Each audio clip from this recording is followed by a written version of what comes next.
My name is Oshmoni John, and we are presently in Sierra Leone on the project, the presidential race. We are with one of the presidential aspirants of the National Progressive Democrat. Hi, my name is Patrick Odwa, the flag bearer for the National Progressive Democrat, NPD.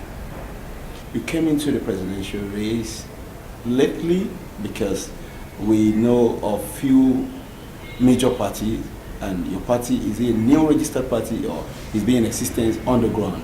It's been in existence since February 14 of last year, but prior to that we were a movement, and we've been a movement for 2 years prior to getting our registration certificate on February 14, 2017 on Valentine's Day.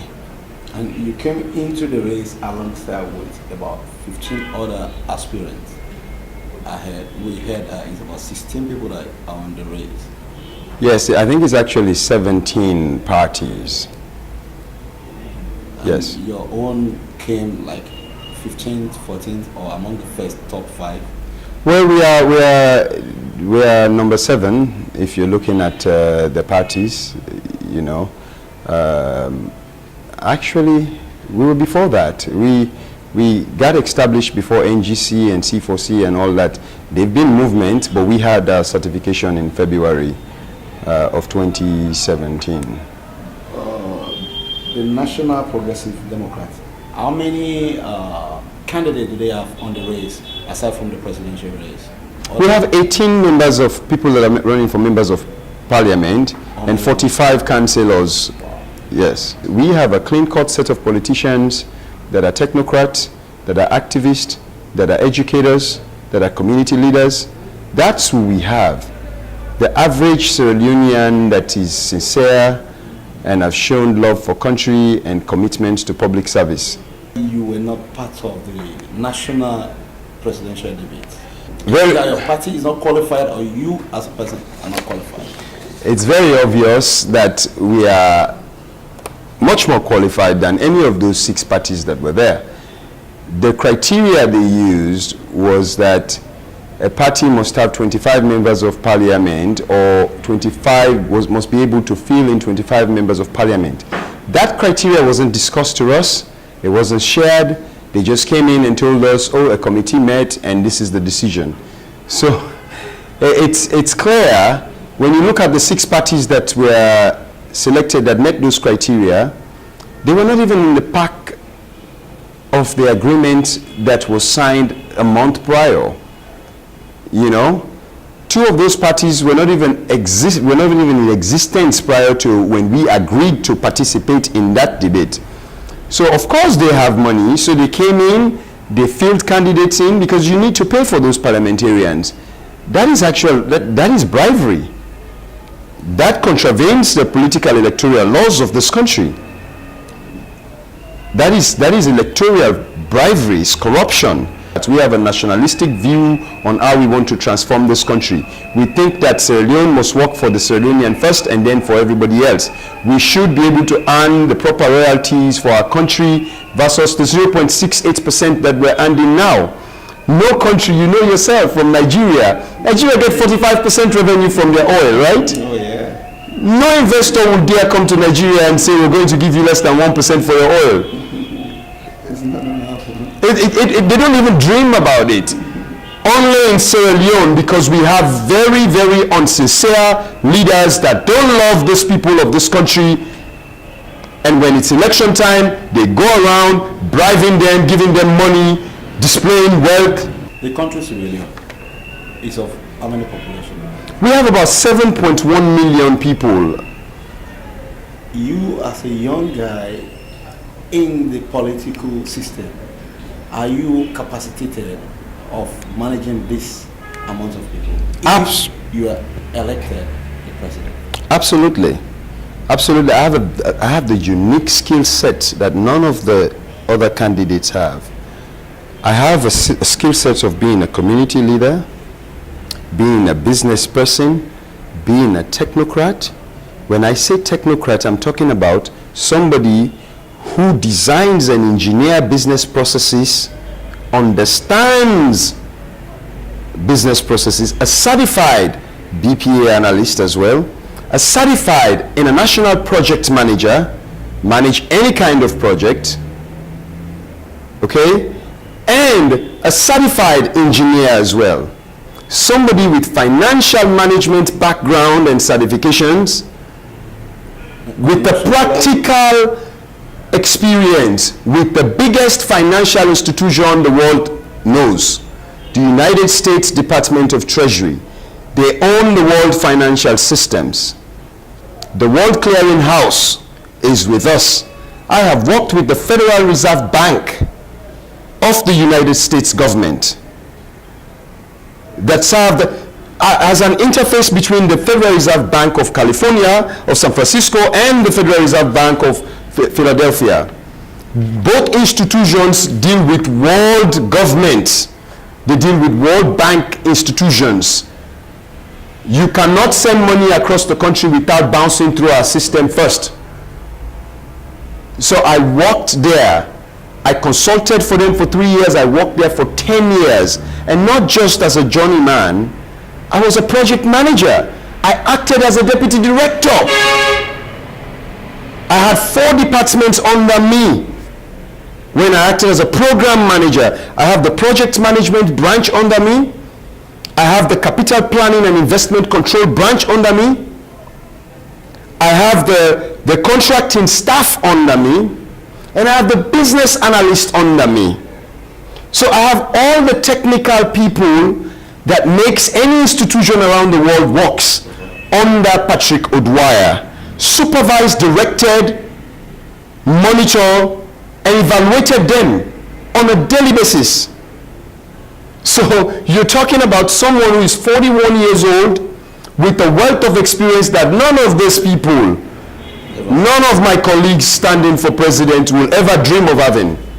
What they have is politically corrupt experience that have seen our country the way we are today, receiving less than 1% of royalties, see our country entering into agreements where you give a multilateral the opportunity to work in this country for 30 years without paying taxes to the state, but obligating the state to buy their services for 30 years at full capacity, like the EDSA deal that was signed 3 days before Parliament closed. Okay, that mismanaged the biggest infrastructural development this country have ever seen post-war, building us roads that last for 6 months.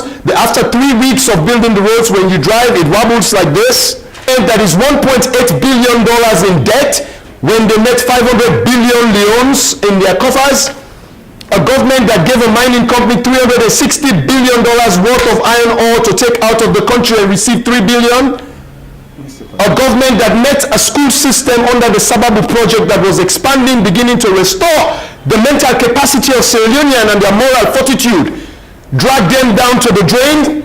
We have one of the worst school systems in the country. A government that watched the University of Njala go for 12 months unproductive and go and respond when the students riot and shoot and kill our children. That is the government that want to continue, or operators that have gone and formed other governments, such as C4C and NGC.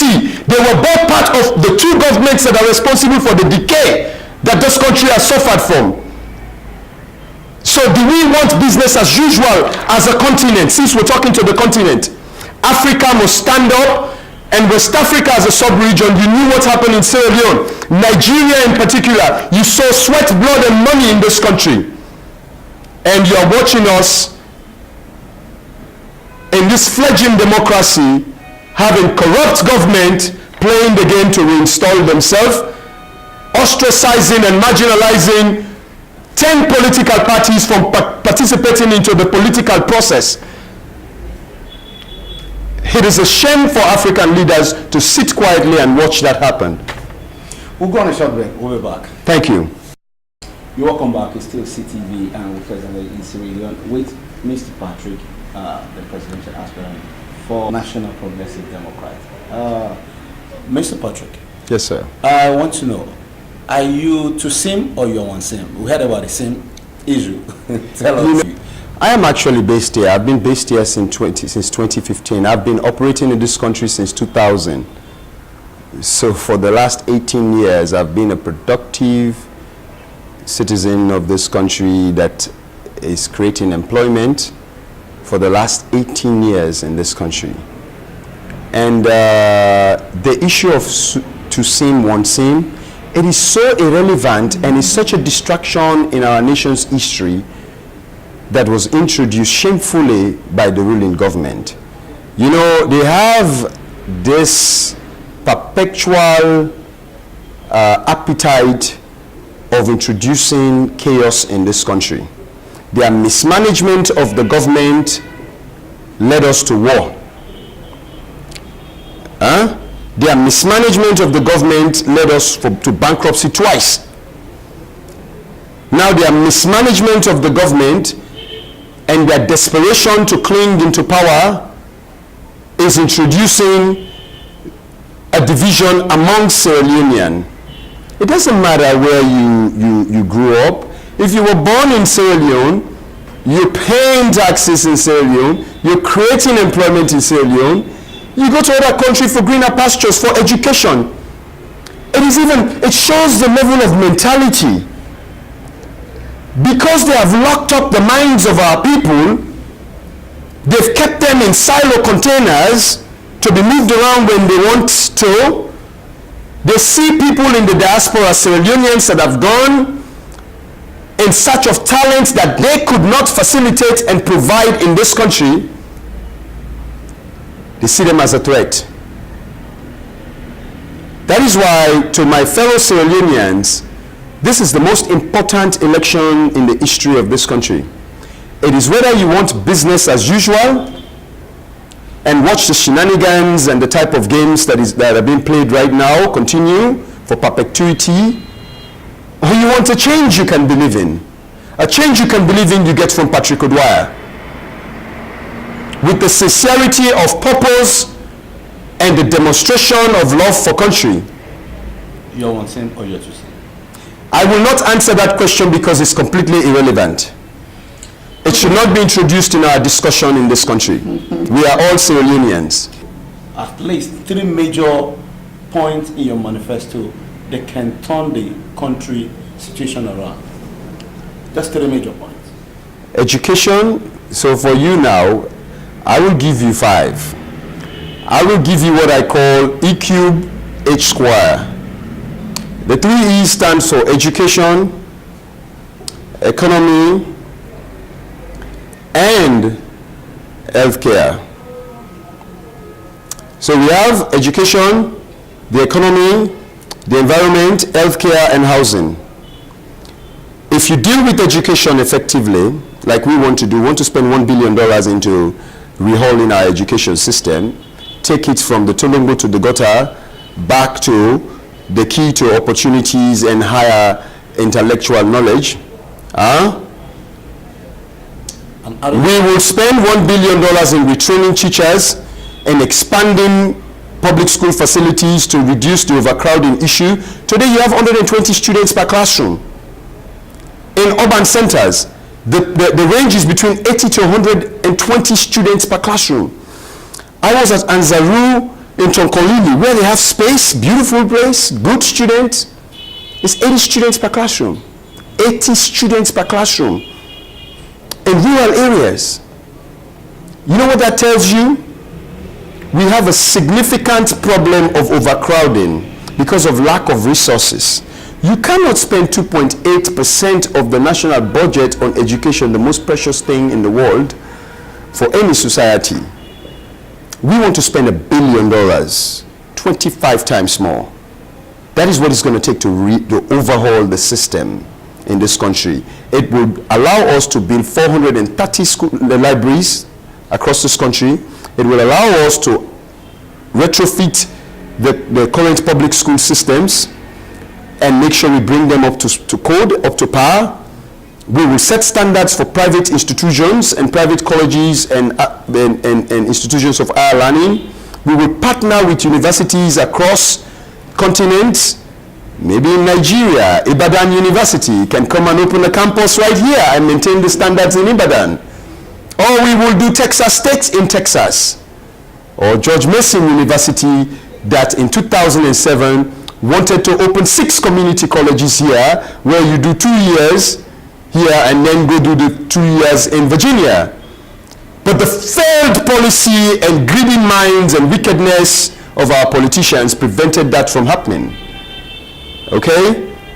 Or we can get the Golden Diamond Institute of Florida to come right here and we'll open it in Kenema, because we have 6.5 million tons of diamond in our southeastern belt.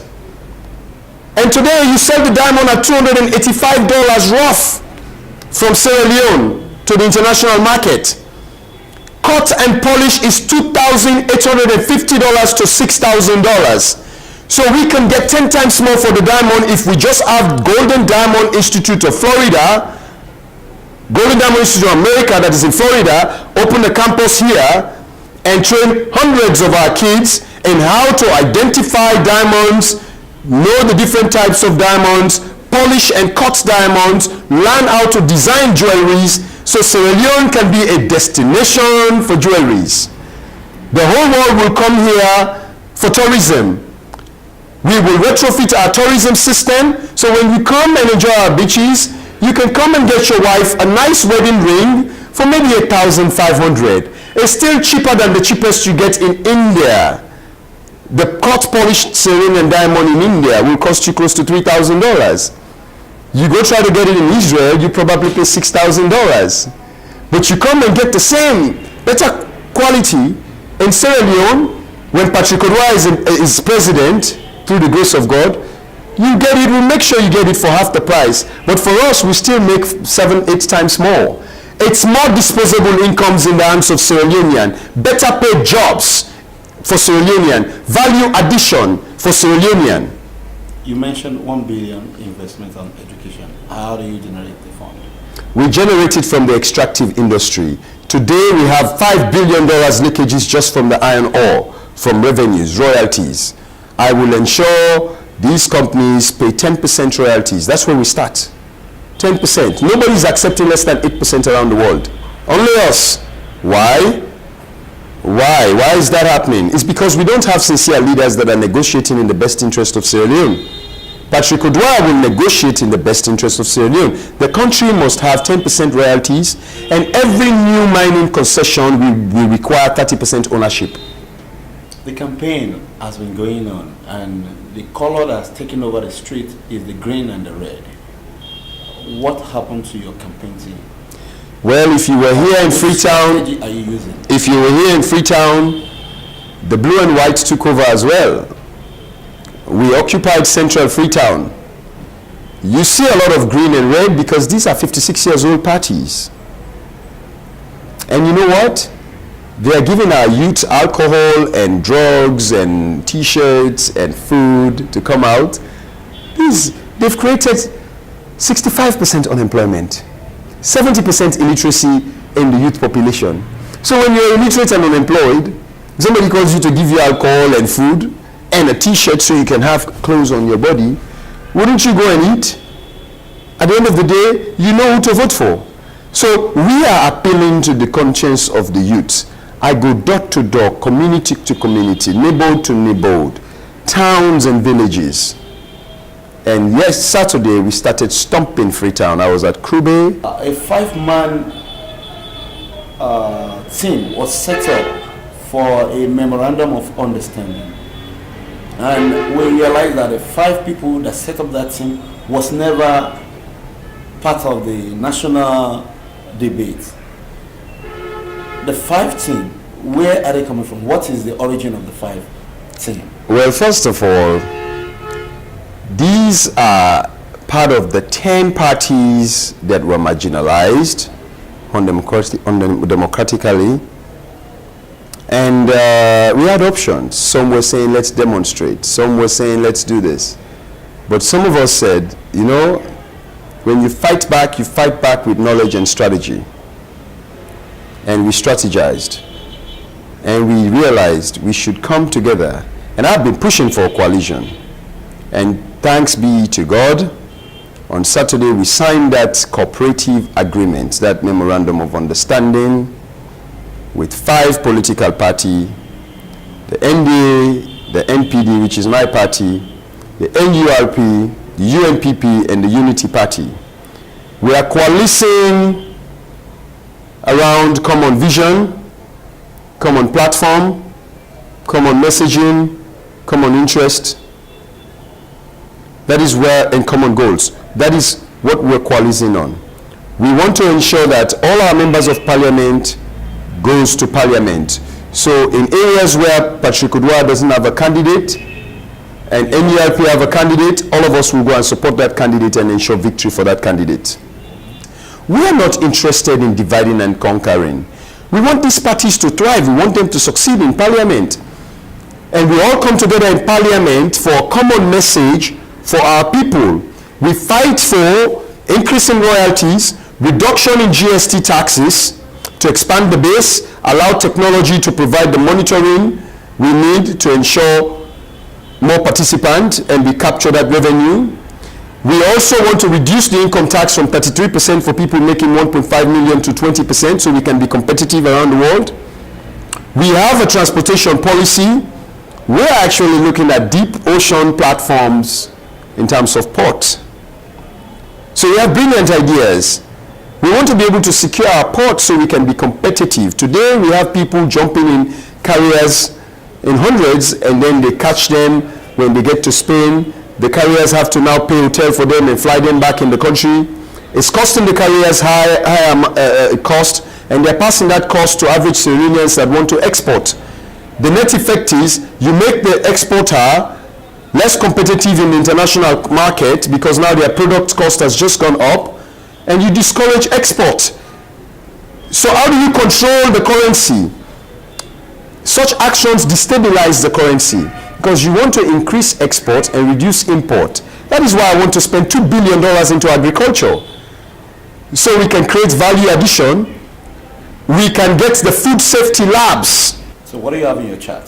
What I have here is what we want to do for job creation, farming and agro businesses, research and development, healthcare service delivery, technology service delivery, manufacturing, textile and fashion industry, sports and entertainment, aviation and port operations, extractive value addition. Like I told you about the diamonds, we will be cutting and polishing them here and turning it into a tourist attraction. You come by your wedding from Nigeria, you come to Sierra Leone to get the best diamond for your sweetheart. Okay? You want the best iron ore? We will start milling them here. We will sell you the bits. And then you go now and cut them to whatever you want to do. That's what we'll do here. Guinea is doing it. We have no reason to be taking all of our iron ore. We must reprocess some here. I think Shandong Mining is attempting to do some. It will create a lot of jobs. In terms of the technology, you look at the young folks that needs the avenue to express their talent. We want technological incubators across this country that can foster imagination and unleash innovation. We have so many solutions that are readily available that needs to be deployed in this country to make government and the private sector work. But it's not working because we don't have the talent pool here. We support. So this will create thousands of jobs in the healthcare industry. After the war, they ended the post-war rehabilitation program 5 years after the war. 2006, they shut down the program. But millions of Sierra Leoneans are still not rehabilitated today. Some of them are in governance, mentally screwed up, not because they want to be, but because the system has not been able to address their mental needs. So we want to unleash a lot of psychological analysts in this country, psychotherapists. We want to train them in the thousands so they can have their private clinic and work with the Ministry of Social Welfare to assess and evaluate and treat our psychological needs in this country. Because we all need that. So that will create thousands of jobs. Healthcare. I want to build 132 emergency rooms in every single constituency, one at least. So you're talking about 132 emergency rooms in 5 years. We want to spend 1.2 billion in doing that. so we can stop flying to Ghana to get surgeries and go every 2 weeks to Ghana for chemotherapy. You must be able to do it here. And we need to be able to upgrade our Koma School of Medicine, build 10 more of that, like you have in Ghana, in Nigeria. By the way, thank you for your country for sending us medical missionaries to support us at Connaught and Cottage Hospital. Because at Cottage, you have very good doctors there, and I'm led to understand that 5 kids are dying there every day. So if we don't have the Nigerian doctors and Ghanaian friends and Europeans that are volunteering there, we will have maybe 50 kids dying every day at Cottage. Every day. Every day. That is unacceptable. That's our future being killed. All right, let's finalize this with the non-violence. What message do you have to pass across to the youths that could be used during the campaign and the election processes for violence? What message do you have for them? It is a shame that these two post-colonial parties, I keep referring to them, I want to indict them psychologically, because they've caused us so much psychological trauma in this country. Even today, just recently, you're hearing of fights in Kamalo. It's only when these two parties are demonstrating or coming out to rally. When you rally, you come out with joy and peace. MPD rallied on Saturday in Freetown. It was a lovely atmosphere with 5 other parties joining us at the British Council. After that, we rallied. We entertained at Facebook.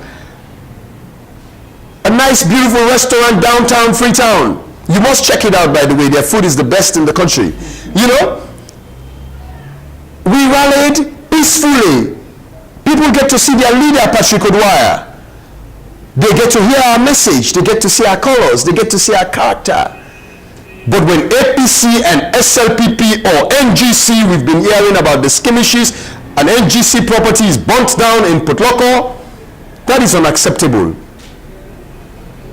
When an SLPP leader is attacked or being accused of running through the crowd with his vehicle, that is unacceptable.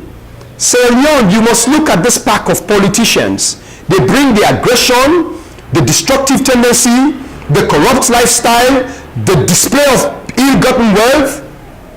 That is their character. Check us out, the new kids on the block.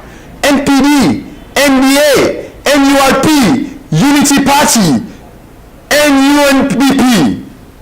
We project vision for this country. We project the true desire for this country. We capture your aspirations. We've demonstrated sincerity of purpose. We have the mental and talent and the character capacity to move this country forward. We are a good example for reflection for your children and grandchildren. We have stand-up character. We are blessed. We have the hand of God on top of us. We don't subscribe to demonic practices. Give us a chance. Depart from the old ways and embrace the future, because God, it doesn't come upstairs to talk to you. He sent us here to deliver this country. Please join hand with him and with us to take back Sierra Leone from these kleptocrats. Let's move this country forward. God bless Sierra Leone. God bless West Africa.